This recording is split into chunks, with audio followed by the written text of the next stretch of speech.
ఏది అయినా ట్రై చెయ్యి ఆచి చికెన్ మసాలా. ఆచి చికెన్ మసాలా. ఏపీలో రేపటి నుంచి రైతులకు ఎరువులను విక్రయించనుంది చంద్రబాబు ప్రభుత్వం. ఏపీఏఐఎంఎస్ యాప్ ద్వారా ఈ విక్రయాలను చేపట్టనుంది. ఏపీలోని కృష్ణా, కాకినాడ మినహా అన్ని జిల్లాల్లో సోమవారం నుండి ఏపీఏఐఎంఎస్ యాప్ ద్వారా పంట విస్తీర్ణానికి అనుగుణంగా కోటాల వారీగా యూరియా, డిపిఏ విక్రయాలు ప్రారంభం కానున్నాయి. ఆధార్, వెబ్ల్యాండ్ అనుసంధానంతో ఈ ప్రక్రియ సాగుతుందని వ్యవసాయ శాఖ తెలిపింది. రాష్ట్రంలోని 22 లక్షల మంది కౌలు రైతులకు సాగుదారు కార్డులు ఈ పంట నమోదు ఆలస్యం కావడం, భూ యజమానుల అంగీకారం దొరకకపోవడం వల్ల ఎరువులు ఎలా పొందాలో తెలియని పరిస్థితి నెలకొంది.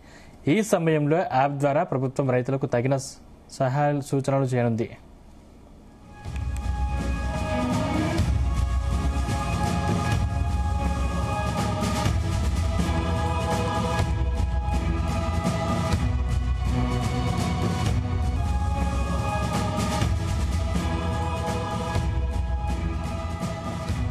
ఏపీలో ఎరువుల బ్లాక్ మార్కెటింగ్ కు అడ్డుకట్ట వేసేందుకు, రసాయన ఎరువుల అతి వినియోగాన్ని తగ్గించేందుకు వ్యవసాయ శాఖ సరికొత్త విధానాన్ని అమల్లోకి తెస్తోంది.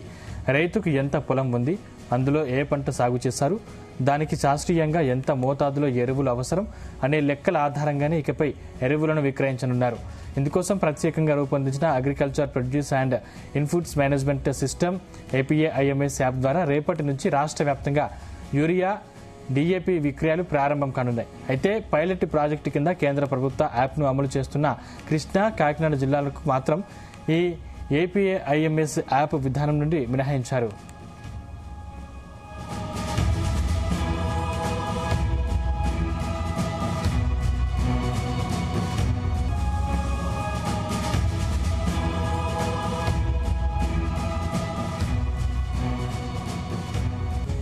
వ్యవసాయ శాఖ ప్రతిష్టాత్మకంగా తీసుకొచ్చిన ఈ యాప్లో భూమి కలిగిన రైతులు తమ ఆధార్ నంబర్తో నమోదు చేసుకోవాల్సి ఉంటుంది. ఈ యాప్ రెవెన్యూ శాఖకు చెందిన వెబ్ల్యాండ్ పోర్టల్తో అనుసంధానం కావడం వల్ల రైతు ఆధార్ ఎంటర్ చేయగానే అతని భూమి వివరాలు, గ్రామాల వారీగా, సర్వే నంబర్ల వారీగా ఉన్న విస్తీర్ణం స్క్రీన్పై ప్రత్యక్షమవుతాయి. ప్రస్తుత ఖరీఫ్ సీజన్లలో తాము వేయదలుచుకున్న పంట వివరాల్ని రైతులు ఇందులో నమోదు చేయాలి. ఆ పంట విస్తీర్ణానికి వ్యవసాయ శాస్త్రవేత్తల సిఫార్సుల మేరకు ఎంత ఎరువు అవసరమో యాప్ లెక్కిస్తుంది. పంట కాలంలో మొదటి విడతగా ఎంత వేయాలి, రెండో విడతగా ఎంత ఇవ్వాలనేది స్పష్టంగా చూపిస్తోంది.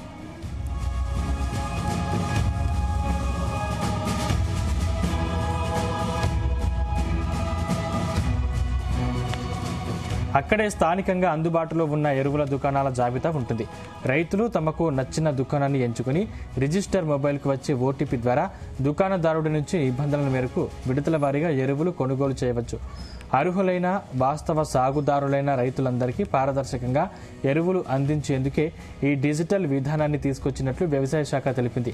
సోమవారం నుంచి వ్యవసాయ శాఖ క్షేత్రస్థాయి అధికారులు గ్రామాల్లో పర్యటించి రైతులు, రైతు సంఘాలు, అభ్యుదయ రైతులు, ఎరువుల డీలర్లకు ఈ సరికొత్త యాప్ పనితీరుపై విస్తృత అవగాహన కల్పించాలని ఆయన సూచించారు.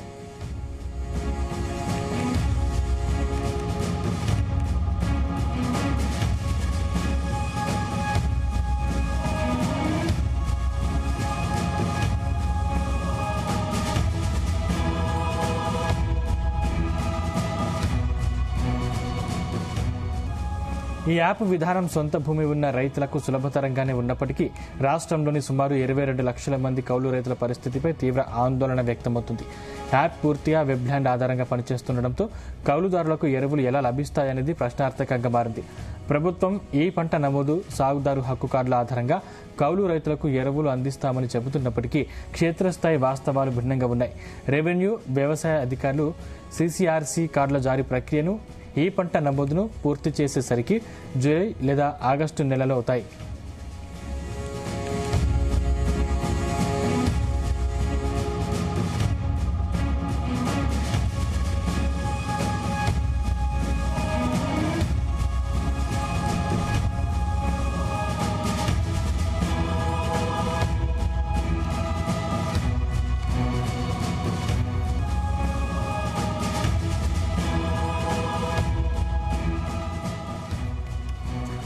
అప్పటికే ఖరీఫ్ కీలక సాగు దశ ముగుస్తుంది. దీనికి తోడు కౌలు కార్డు ఇవ్వాలంటే భూ యజమాని సంతకం, అంగీకారం తప్పనిసరి. కానీ భవిష్యత్తులో భూమిపై హక్కుల సమస్యలు వస్తాయనే భయంతో మెజారిటీ యజమానులు అనధికారికంగానే కౌలుకి ఇస్తూ కార్డులపై సంతకాలు చేయడానికి నిరాకరిస్తున్నారు. ఈ సాంకేతిక, సామాజిక ఇబ్బందుల వల్ల కౌలు రైతులు ఎరువుల కొరతను ఎదుర్కొనే ప్రమాదం ఉందని నిపుణులు హెచ్చరిస్తున్నారు.